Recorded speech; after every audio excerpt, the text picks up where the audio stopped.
pede emprestadas, disse Eliseu, à pobre viúva, muitas talhas vazias e deita nelas o azeite.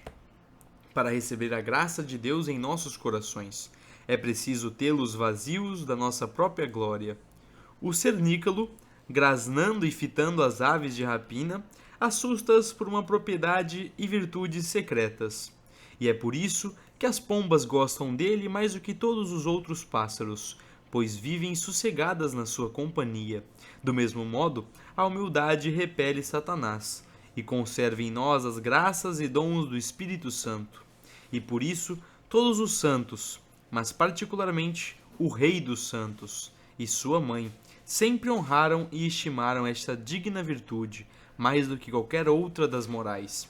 Nós chamamos vã a glória de que nos ufanamos, ou porque não está em nós, ou se existe, não é nossa, ou porque, estando em nós e sendo nossa, contudo não merece que dela nos gloriemos.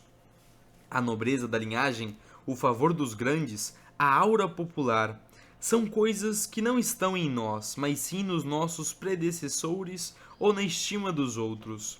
Há os que se tornam altivos e arrogantes porque vão montados num bom cavalo, porque levam um penacho de papel, ou porque estão vestidos luxuosamente. Mas quem não vê esta loucura? Porque se nisto há glória, esta é para o cavalo, para a ave e para o alfaiate. E que baixeza de ânimo não é consagrar a própria estima a um cavalo, a umas penas de ave, a um vestido. Outros prezam-se e fazem alarde dos bigodes afilados, de uma barba bem penteada, dos cabelos encoracolados, das mãos finas, de saber dançar, jogar, cantar. Mas não será também fraqueza querer aumentar e encarecer o seu valor e dar acréscimo à sua reputação com coisas tão frívolas e levianas? Outros querem que o mundo os honre e os respeite à conta de umas tinturas de ciência, como se todos houvessem de ir à sua escola, tê-los por mestres. Por isso os apelidam de pendantes. Outros pavoneiam-se fazendo gala da sua formosura e julgam que toda a gente os corteja. Tudo isto é em extremo vão, tolo e fora de propósito, e a glória que se tira de assuntos tão desprezíveis chama-se vã, louca e frívola.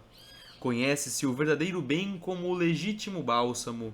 Faz-se o ensaio do bálsamo, deixando-o gota a gota na água, porque, se vai ao fundo e fica debaixo, é tido como o mais fino e precioso. Assim, para conhecer se um homem é verdadeiramente ávido, sábio, generoso, nobre, é preciso ver se estes seus bens tendem à humildade, modéstia e submissão, porque então serão verdadeiros bens. Mas, se sobrenadam e pretendem mostrar-se, serão bens tanto menos reais quanto mais aparentes. As pérolas que se criam ou crescem exposta do mesmo modo ao vento ou estrondo dos trovões, não têm de pérolas senão a casca, e são vazias de substância. As virtudes e boas qualidades dos homens que são concebidas e alimentadas no orgulho, na jactância e na vaidade, só têm de bom a simples aparência, mas não têm suco, nem miolo, nem solidez. As honras, as posições, as dignidades são como o açafrão, que sai melhor e produz com mais abundância quando o pisam aos pés. Perde-se a graça da formosura quando se faz dela ostentação. A graça da beleza está em ser desprezada e descurada. A ciência é afrontosa quando nos incha e degenera em pedantismo. Se andamos à cata de lugares, de assentos, de títulos, não só nos expomos a que as nossas qualidades sejam sujeitas a exame, a indignações e a contestações, mas até as tornamos vis e abjetas, porque a honra que é bela, sendo oferecida e dada, torna-se desprezível e baixa quando é exigida, procurada e pedida. Quando o pavão faz a sua roda para se olhar, levantando as suas formosas penas, enche em todo o resto do seu corpo, e mostra numa parte e noutra o que tem de disforme. As flores que, estando plantadas na terra, se conservam belas e frescas, murcham e perdem o seu lustro, sendo trazidas na mão.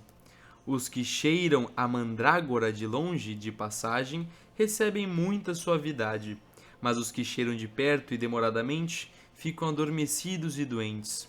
Assim, as honras comunicam uma doce consolação àquele que as cheira de longe e de fugida, mas sem nelas se deitar nem inebriar.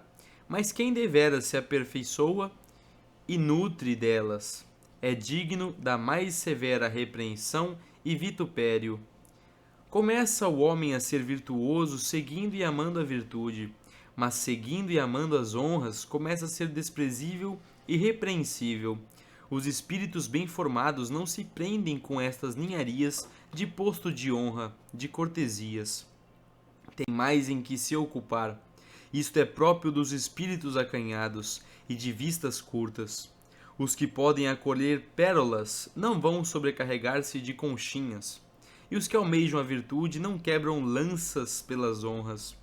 Por certo que cada um pode ocupar o seu posto e conservar-se nele sem violar a humildade, contanto que o faça despreocupadamente e sem disputas, porque, como os que vêm do Peru, além do ouro e da prata, trazem também macacos e papagaios, porque isso lhes custa pouco e faz pouco peso nos navios.